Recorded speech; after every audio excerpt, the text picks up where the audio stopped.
Na ye kopesa mbote na bayi Congo nyonso pokandana na ngai eleki makasi. Après avoir kota la vidéo bokolanda na ngai elongo ndeko congolais nyonso esika ozali. Après vidéo yo kama makambo na koloba po fo révolter. Il faut silikisa yo.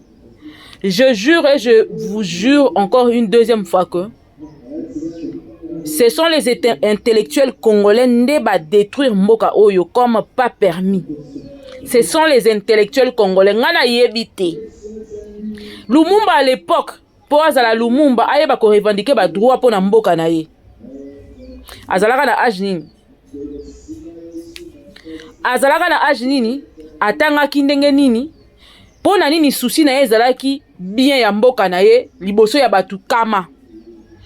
Congolais, intellectuel congolais, akena akotanga po asala nango nini. Soki to yebi que ba chinois bazoka tango moko na ba mboka na bango batinda ba cerveau na bango kende ko luka kotanga po lobby ba ya kobongisa mboka na bango yango ekomi Chine oyo tozomona échanger économie, échanger situation nyonso ya mboka mobimba. Boni ba intellectuel ya mboka na biso bazo servir na nini. Na kokende ko former ba tête na bango pona ko yiba, na ko former ba tête na bango po batika eloko te comme souvenir na population na bango parce que bino bolobi vous avez fait de grandes études, vous nous sortez des gros français.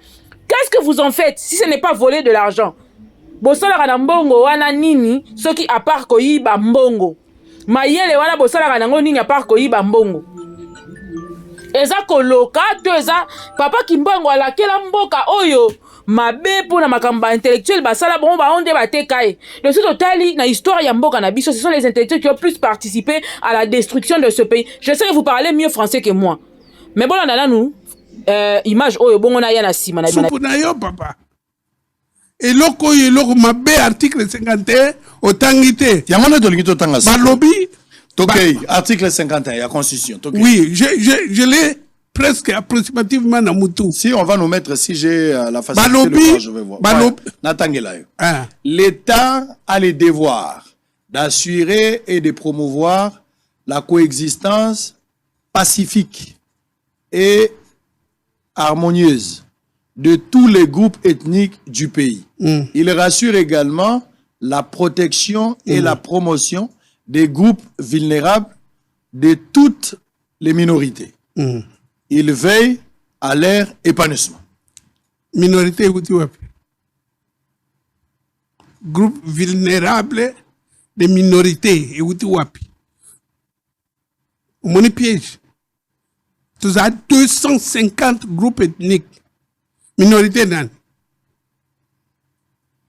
Et tu vas voir la réponse.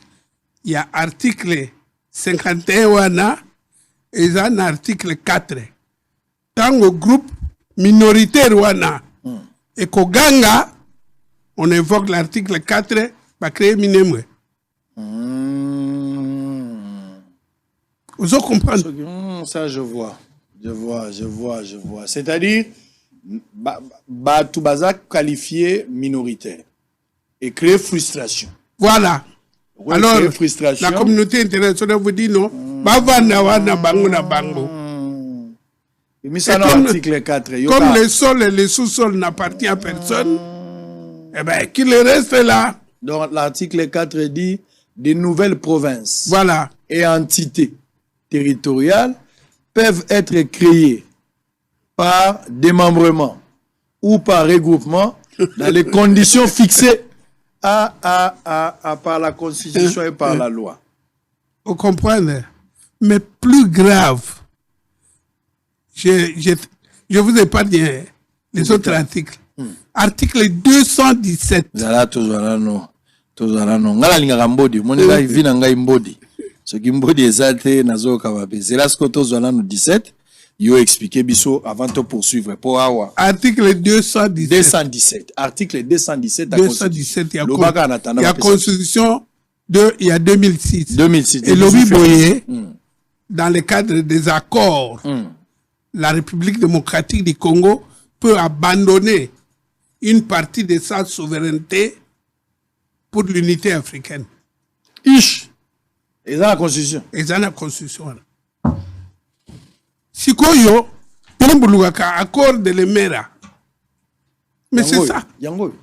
La République démocratique du Congo peut conclure des traités Oui. ou des accords d'association ou de communauté comportant à un abandon partiel de souveraineté en vue de promouvoir l'unité africaine. Il y a ma constitution la constitution. Mais yangwana. Motambo ezali. Yangwana. Nous, on a lu la constitution du Rwanda, de Burundi, de Tanzanie, de Zambie, d'Ouganda, de Congo-Brazzaville ici, Angola, tous nos pays frontaliers. Aucune disposition ne s'intègre.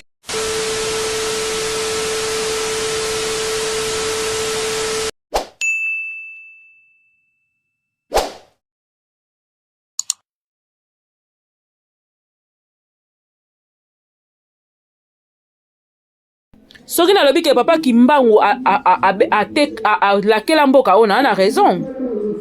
Naza totalement na raison parce que si je regarde de près, depuis, ce sont les intellectuels que depuis 1990, ils détruit mboka. Tu vas voir les professeurs d'université, français minene comprendre ils parlent et puis à la fin ils finissent pour ne rien dire, on ne comprend rien. Il y a solo na linkolo baete. Est-ce que ezali te langue française mutezo pe sa problème na kati ya mitu ya ba oyo bazali censé kozala ba élite ya mboka oyo tonini. Po ba élite ya mboka oyo bazo sala soni ya degré nanu na mona te. Même na ba mboka frontalier na biso. Ba élite na bango bazo mekata ko bunda. Ba kozala jamais na constitution modèle oyo.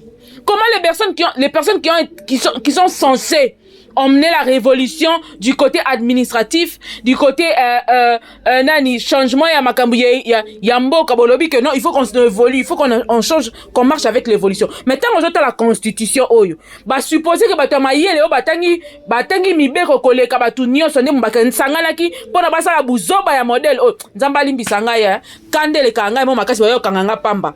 Yone sabino aya mo makamba politique otika na tika pona tala na makambu nanu oyo za kati ya population ndenge buzobe na kati ya population ndenge nini tozo kufa. J'ai été victime ya bakuluna na enseignement il y a 2 jours passés, victime na 21h tozo kende 22h victime pour moi na bato ba telemisi biso lokaba bakuluna ba biso biso machette baza moi bana moko ya mikie nzala wana oyo batu baso supposé ko changer mboka oyo bakendaki balobi ko ba foot de tête baki kotanga j'ai fait mes études en Sorbonne, j'ai fait mes études en Allemagne, j'ai fait mes études bosala ka nini pona mboka oyo boyebisa biso bosala ka nini nga ona koma préférer nga ba coopérant po ba coopérant mo bakendaka na kozanga na bango na nde baza na eloko te subasima ezate mabimi na tongo akeko luka mbongo alesi famille na ye.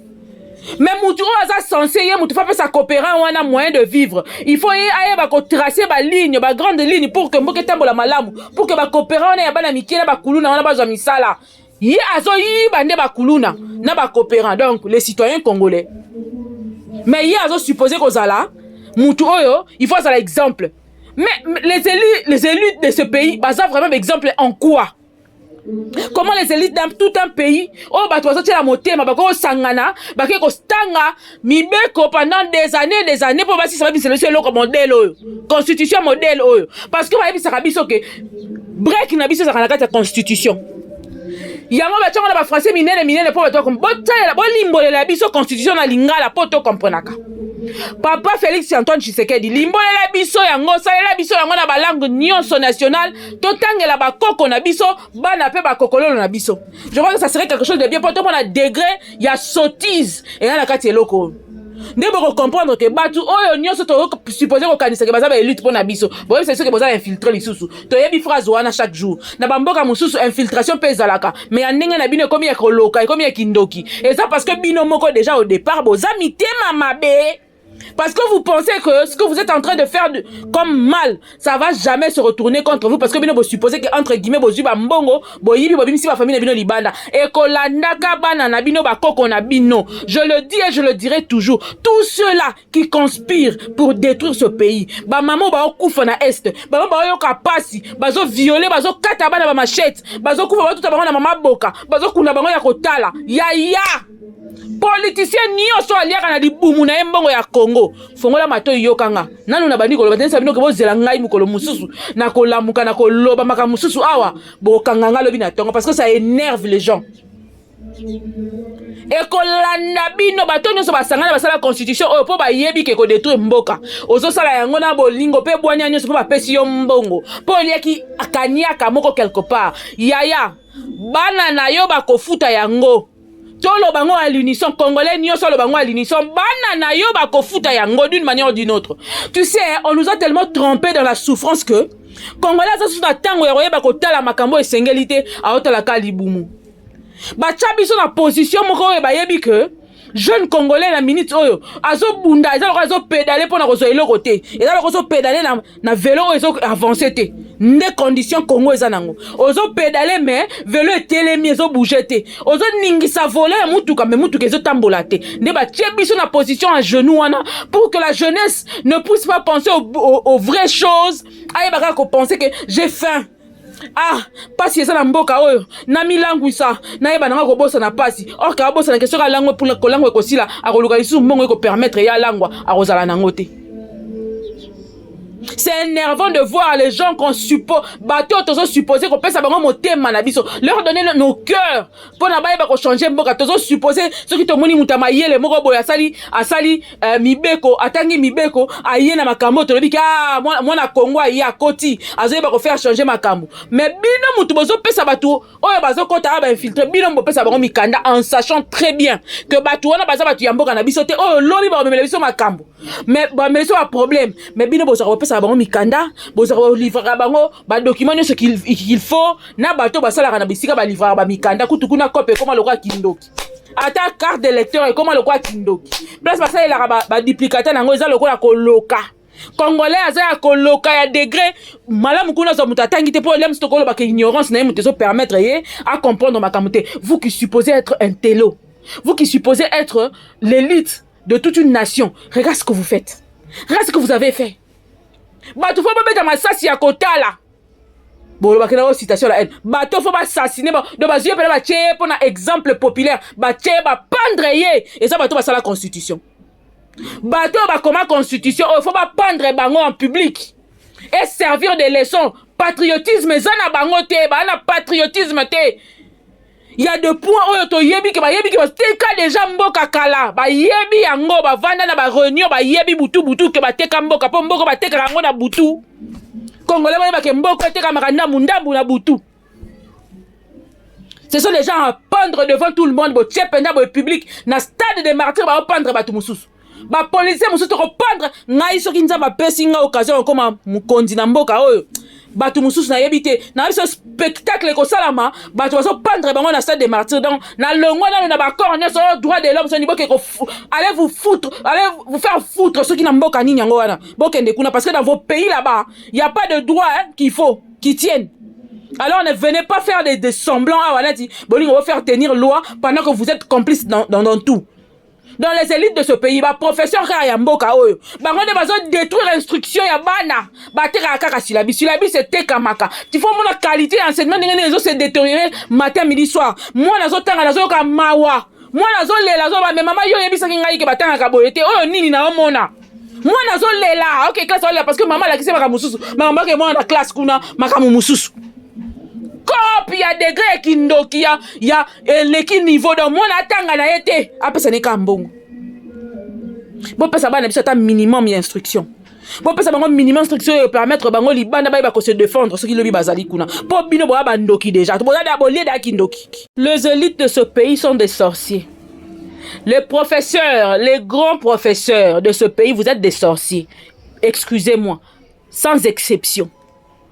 Tous ceux qui sont censés qu'on met ma instruction, qu'on met ma savoir dans ce pays, ce sont des sorciers. Parce que à part sorcellerie na ebite komoni na kobenga mutu ali na mboka na yemo koma belo nzamba pesi azo préféré atekela ngo batu mususu donc ye a bateke à la longue na constitution na ye wana eza na bana mboka moko ya mboka na ye bakozanga mboka donc mutabimi na mokili azangi mboka donc ye moko kolomboka te kimbo o sentir muto azana dega kindoki ne biti soki franc-maçonnerie ya bino bino bokota ezala ya ndenge nini po toyebi ke franc-maçonnerie bato mosusu o totala na bamboka mosusu babongisa bamboka na bango bazotonga balingi kutu te buzobe kota na mboka na bango omona bango bazosala bamarche bazobunda bazosala yango ya bino franc-maçonnerie yango ezalaka ya moins cher ya obolokotaka na nzela na entrée donc balie moki franc-maçonnerie nyonso ya malonga ya mayele ya batete ya kosala baavion et consort bino professeur moko te ya université ya mboka oyo Congo na mona asala exploit soka azali boyebisanga à part papa asalama na covid bosala bino nyonso effort nyonso bobomaye professeur ya université nini bomoni atongisi université mosusu ya bien oyo bomoni ke kuna kope ezalaka te bazotanga bana so babimi kuna babima baelite baokene baconcours na Afrique na monde bazalaka wapi na mboka oyo soki eza ya kolia mbongo te bafondisa bauniversité bango mpona koyiba bambongo ya bana baninga de sorcier na bakonstitution mibeko ya mboka oyo tala kindoki na bango ndenge ezomonana na miso ya bato natangi koma mutu te mpo boyokanganga mais j'ai dit des choses vraies. Si je mens, venez me dire que je suis en train de mentir. Donnez-moi de preuves que je suis en train de mentir. Pour ceux qui m'ont à sali constitution modèle, à lobby que ya tanga, pour ya koyeba ko bongisa mboka, mboko ko bongane na constitution modèle. Moi parti, na so ba décortiquer kele constitution mboka Et là mawa, et à peine mawa. Et ce sont les mêmes personnes où tu vas aller voir les gens, les expatriés vont venir ici là pour chercher à faire des affaires. Congolais na ba Congolais atangwa kalo bazara ba commerçant ba sila. Ledia bosili saye. Ledia. Azana na makati na nzoto bosili saye. Bo tuna poni ne sili sa ledia. Bo meka otuna. Ba commerçant congolais to yeba kata to zaki bala mikie to ra ba vrai commerçant munene. Lelo bazala wapi. Et puis bo tuna balen ba détruire ba congolais. Baso déjà ba élite ya mboka ba ministre o bakoma ba mikondi o esala la famille o koma ba royaume na bango azwa panja bana na ye moko aza ministre azwa bana na tshaba kuna na députation azwa muso atcha kuna na assemblée nationale bongo. Nous on travaille pour eux quoi, indirectement on travaille pour eux tout yeba ke ndeko na ça na Congo à travailler pour la batouana d'une manière ou d'une autre. Pour ça on fout ta taxe on fout ta transport on ça la rien que ouvrir tes yeux au Congo on ça la bango. Ba commerçant so ba assassinat bango ba silisa bango ba boma bango na ba tension po ba oya na expatrié moko ba zio a kondi bino na degré que bozangi nenga koloba expatrié za na droit ko gifler na ko nyokola mutu mboka na ye mukolo mboka azui wana ba koti tina baba kongo na bakati ba mboka nyoso boyebi soki boyeba raté so boyebi raté bato bozala libanda boyeba ke na ba mboka nyoso oyebi o mbanza ngungu o kisantu ba chinois bakota tina bakati nazo biso nani tina détail ya le plus nazo biso détail de chez les détails batika tina boîte allumette donc ba papa na biso boyeba bazala ko ya Kinshasa basombi biloko bakei na baba Kongo basali ba boutique babandi koteka ou bien akoti suna kati mwa kati akasali boutique babenga ke mwa empereur côté kuna mwa mukonzi zala asute ana droite soka meki ba okangaye d'ailleurs ko soka meki na neloko liboso nanu ba chinois na ba ko menacer eloko mususu ba indien ozo comprendre bota la place moko etekami ba chinois na ba kotiti na baba Kongo na kokene ko sala bino reportage so ba ko betanga masasité na kokesela bino reportage ya ba Kongo ndenge nini ba chinois ba sala échange likola pasi ya batu ya mbamba kaka na mbanzangu kaka awa na mbamba kuna batu ba sala échange ya mabele na ba pesa ngo ba chinois donc mutu ataki mabele na ya comme on va ba voisin za lokala ti Mireille Nzambe d'abord moi mboko esuki sanga mayele on la linga okota mamba politique te Nzambe na kokaka te motema pasi. Donc ngai na ye na teki papa na biso na mama na biso to supposé na teki papa na biso na mama na biso na mabele na biso donc na zangi origine na zangi histoire na teki histoire na nga mobimba existence na nga mobimba na teki yango parce que teki mabele no teki existence na yo mobimba o teki soubassement ya kozala na yo ya kozala ya kombo na yo ya tina ya mboka na yo o teki yango oza nani o anani o yebi nuto zati o yebi te soko za nani ngana bandi ba émission moko bien que bato ba otala ngona nuté peut-être que la langue ekoya lobela ekolo na yo to bandaki to soki moko déjà en ligne to zo kene malema na yebi que batu bali kongola lingara na te ba betele lisolo na ye alinga bete basolo batu mususu ya kosola na ko fingana mais to bandi yango boza la brancher to bandi na baluba ba bandi da ko beta tozo kena ba Swahili tozo za bambala bato na da to na zala bango so yo pona na matière ba pesa biso oye pona ko lobele kolo na yo ba uta wapi ba bota ma wapi ba bimela nzela nini nde bota banani ainsi de suite to kende bon même mutazui degré ya nzala e komi que to banoliana je vous jure mutazui ateki mabele na ye akomo senga ba voisin ba pesa ma mabele na vanda ba bino si vous congolais ok wapi et les gens qui sont censés nous apporter ce changement radical du point de vue mentalité, du point de vue instruction, du point de vue ce qu'on doit exactement faire ou montrer à cette population qui ne connaît rien là. Pour instruire, et tous participent à la vente et à l'achat. À la vente et à l'achat de ce pays.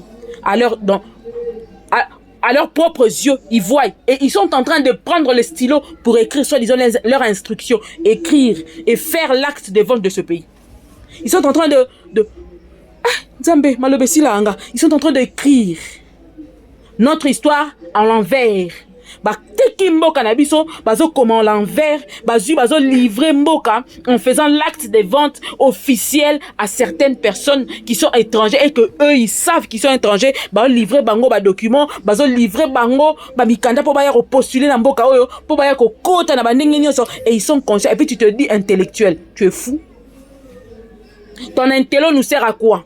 Et ces gens pareils là, même les mindele qui assistent dans Makambo Bossala, ba vrai zoba, donné ba con. Parce qu'ils se demandent, n'engani ni muto azali censé connaissance pour na mboka ne pour peuple na akoma mutu, pour la valoriser. Tant ozo ninga ko dévaloriser population na yo. Ko katete yo za exclu, toza dévaloriser ko banda na yo tina biso.